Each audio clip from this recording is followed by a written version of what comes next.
Hello everyone, हम बात करेंगे किस समय पढ़ूं। ये it is also a question that I keep on receiving. किस समय पढ़ूं, इसका जवाब आपको बेस्ट जो जवाब होगा वो आपकी खुद का माइंड देगा, खुद की बॉडी देगी। कैसे? डॉक्टर रोमन सैनी ने कुछ सालों पहले एक वीडियो बनाया था जिसमें उन्होंने कहा था कि किस समय पढ़ूं उसका क्या जवाब होगा।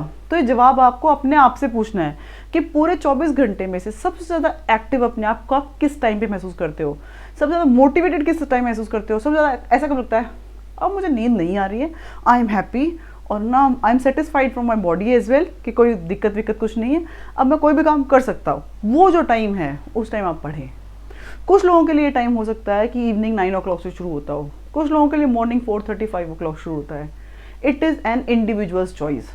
हम छोटे थे ना तब से टीचर्स कहे कि थक जाते थे, जल्दी उठो जल्दी उठो, पेरेंट्स जल्दी उठो, जो सोवत है सो खोवत है सो नहीं, वही गाना है उठ जाग मुसाफिर भोर भई रैन कहाँ जो सोवत है ना, जो सोवत है सो खोवत है सो जागत है सो पावत है। अब ऐसे गाने सुन सुन के बड़े हुए, पर फिर भी मैं तो नहीं बदली।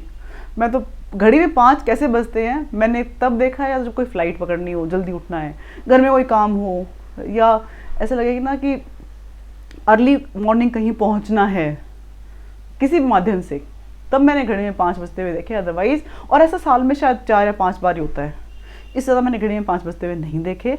इवन रॉबिन शर्मा की जो बुक है ना 5 AM क्लब, वो उसका सार पढ़ने के बाद में भी मैं तो 5 o'clock नहीं उठ पाई, क्योंकि मुझे सबसे ज़्यादा एनर्जेटिक फील होता है around 2:30 3 o'clock in the afternoon. और उस टाइम पे मैं कोई भी नया टॉपिक पढ़ने के लिए सबसे ज़्यादा सहज महसूस करती हूँ अपने आप को।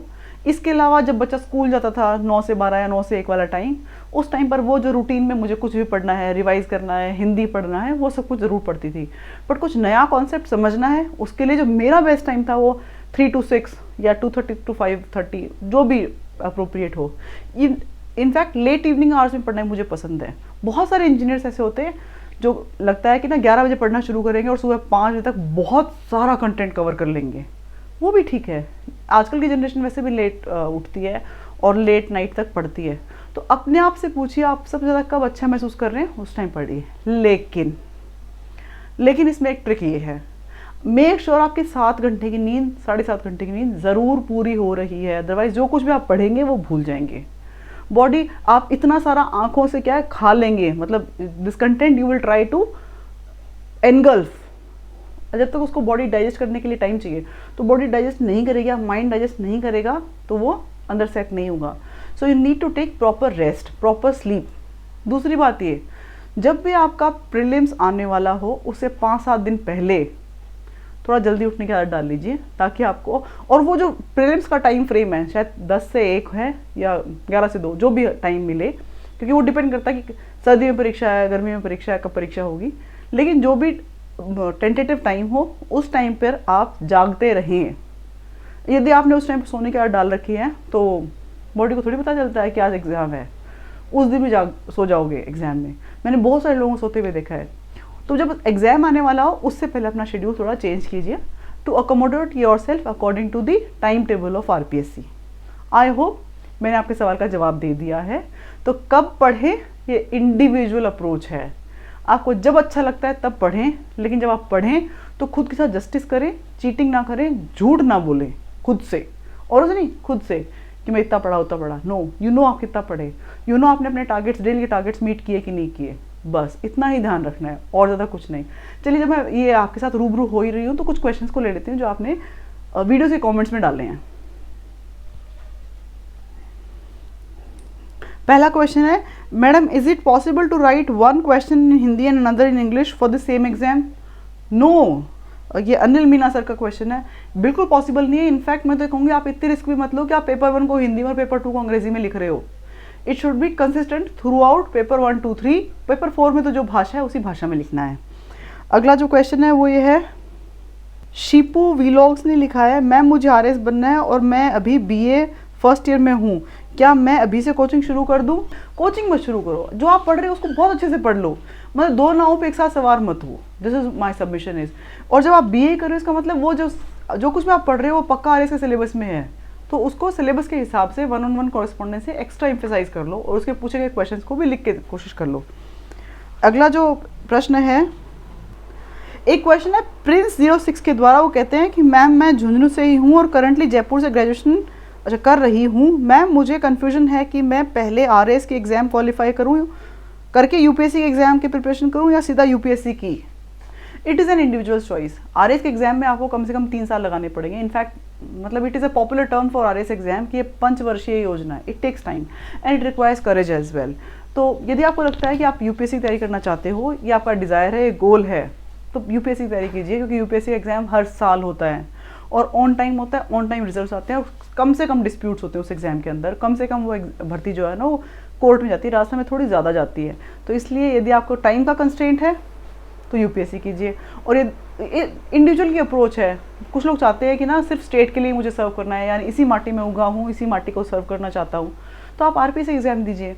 और यदि आपको लगता है कि नहीं नहीं मेरा स्कोप में वाइडन करना चाहता हूँ, तो please go ahead with UPSC preparation. It's individual choice. Trade off आपको खुद को डिसाइड करना पड़ेगा। RAS की जब तक एक भर्ती पूरी हुई तब तक आप यूपीएससी के 3 अटेम्प्ट ले चुके होंगे, तो आप मेरी बात समझ गए होंगे। अगला ओके, उषा चौधरी जी कहते हैं OTS क्या है? Officer training school, popularly known as OTS। इसका वैसे नाम है HCM RIPA, that is Harish Chandra Mathur Rajasthan institute of public administration. Mali Ram ji लिखते हैं ma'am I am aspirant of RAS and doing preparation under your video guidance, so please continue to share. Okay that I will continue, I am so sorry, need not worry. Suresh Kumar ji लिखते हैं कि जो काम करने वाले यानी वर्किंग लोग हैं उनके लिए आप टाइम मैनेजमेंट पे एक वीडियो बना दो। तो मैं आपको कुछ टिप्स देना चाहती हूँ time management for those who are working. पहली बात तो ये आप वर्किंग प्रोफेशनल से मतलब यू आर अर्निंग, है ना, तो आपको 8 घंटे तो ऑफिस में काम करना ही करना है। तो पहली चीज़ तो ये कर लीजिए, जब तक एग्जाम की आप तैयारी कर रहे हैं आप अपने ऑफिस के आसपास ही कोई घर या कमरा किराए पे ले लीजिए। आपका जाने आने का टाइम बहुत बचेगा, और सिर्फ टाइम नहीं, थकान बचेगी, आपका पैसा बचेगा। दूसरी बात, आप अर्निंग है तो यू कैन अफोर्ड कि आप एक डोमेस्टिक हेल्पर को बुला लें जो आपके घर के बाकी सारे काम कर दे, जैसे कि क्लीनिंग, खाना बनाना और अदर मैनेजमेंट। बहुत मुश्किल नहीं है, बहुत महंगा भी नहीं है। फिर अब उससे क्या होगा कि आपका तो टाइम बचेगा, मेहनत बचेगी, और किसी और को बेचारे को रोज़गार मिल जाएगा। कोविड के बाद में बहुत सिचुएशन ख़राब हो गई है। तीसरी बात ये कि मैं अक्सर लोगों को कहती हूँ कि क्या फ़र्क पड़ता है यदि आपने आयरन करके कपड़े नहीं पहने तैयारी के दौरान, या फिर क्या फ़र्क पड़ता है यदि आपने वॉशिंग मशीन ऑटोमेटिक ले ली। आप वेज एंड मीन्स ढूंढिए, तरीके ढूंढिए कैसे आप समय बचाएंगे, मेहनत बचाएंगे। उसके लिए कुछ एक्स्ट्रा इनपुट फाइनेंशियल आपको इनपुट करना पड़ता है तो कर दीजिए, कोई बुराई नहीं है, क्योंकि इस एग्ज़ाम में पास होने का जो आउटपुट आएगा वो इतना बड़ा होगा कि सारी चीज़ों को कॉम्पनसेट कर देगा। तो if you are working professional, आप देखिए आपका ऑफिस आवर्स के अलावा ज़्यादा टाइम कहाँ जा रहा है। आप सोशल मीडिया को बॉयकॉट कर दीजिए, टीवी को उतार के रख दीजिए, क्या फ़र्क पड़ जाएगा? न्यूज़ नहीं देखोगे तो। वैसे भी न्यूज़ में क्या आता है, जो डिबेट्स आती हैं वो उसके जो शब्द हैं वो हम हमारे एग्जाम में लिख भी नहीं सकते, और डिबेट में से कोई भी कंटेंट जो है वो एग्जाम के लिए रिलेवेंट नहीं है। No news is a good news. Don't read newspaper at all, I mean it. Yes, आपको न्यूज़पेपर पढ़ना है सिर्फ इंटरव्यूज़ में। प्रीलिम्स और मेंस की तैयारी के लिए न्यूज़पेपर नहीं पढ़ना है। आपको करंट अफेयर्स के लिए मैगजीन चाहिए, आप इंटरनेशनल क्रोनोलॉजी यानी अंतर्राष्ट्रीय क्रोनोलॉजी ले लो, राजस्थान क्रोनोलॉजी ले लो, आप मूमल ले लो, ईदर ऑफ देम, कोई भी उनमें से एक ले लीजिए। इवन दृष्टि की राजस्थान मैगजीन भी ठीक है, पर मूमल का कोई मुकाबला नहीं है। दूसरा, राजस्थान सुजस मैगजीन आती रहती है हर 2 महीने बाद में, उसको पढ़िए। उसका ऑनलाइन PDF डाउनलोड कर सकते हैं, वहाँ से पढ़ सकते हैं। लेकिन आपको समय बचाना है। अब आपको खुद को देखना है कि आपका टाइम कहाँ जा रहा है। ऑफिस में भी आप अपने कुछ ऐसे काम हैं जो अपने फ्रेंड्स को, कलीग्स को हैंड ओवर कर सकते हैं कि यार भाई तू देख ले, मेरा बदले काम। जब आप ऐसे किसी की हेल्प लेंगे ना बड़े ही पॉजिटिव एटीट्यूड से, तो आपकी सफलता के वो भी साथी हैं। और कभी आप उनके लिए काम कीजिए, कभी आपके लिए वो काम कर देंगे। तो आपको सिर्फ तरीके ढूंढने हैं किस प्रकार से। कुछ कामों को आप खुद ऑटोमेट कर लीजिए। जैसे आपको लगता है ना कोई काम आप रिपीटेडली कर रहे हैं, तो तरीका ढूंढिए उसको आप कैसे ऑटोमेट कर सकते हैं, तो आपका ही टाइम बचेगा। तो ये तो अच्छा। दूसरा, जब आप ट्रैवल कर रहे हो, ऑफिस में बैठे कुछ और काम कर रहे हैं जिसके लिए बहुत ज़्यादा अटेंशन की ज़रूरत नहीं है, उस टाइम आप एक साइड में वो ईयर पीस लगा करके ऑडियो नोट सुन सकते हैं खुद के, तो एटलीस्ट हिंदी इंग्लिश तो रिवाइज हो जाएगी। और जो वर्किंग प्रोफेशनल्स हैं वो जिस लेवल पे पहुँचे हैं, कोई इनको एग्ज़ाम दे के पहुँचे होंगे, पढ़ के पहुँचे हैं, तो आपको कॉन्फिडेंस रखना चाहिए कि आपकी तैयारी का स्तर औरों से अच्छा है, आपका नॉलेज का लेवल औरों से अच्छा है। तो टाइम का यूटिलाइजेशन इस प्रकार से कर सकते हैं। और हेल्प लेने में कोई बुराई नहीं है। आप अपने साथियों को कह सकते हैं कि यार ये 2 चैप्टर तू पढ़ के पढ़ा दे।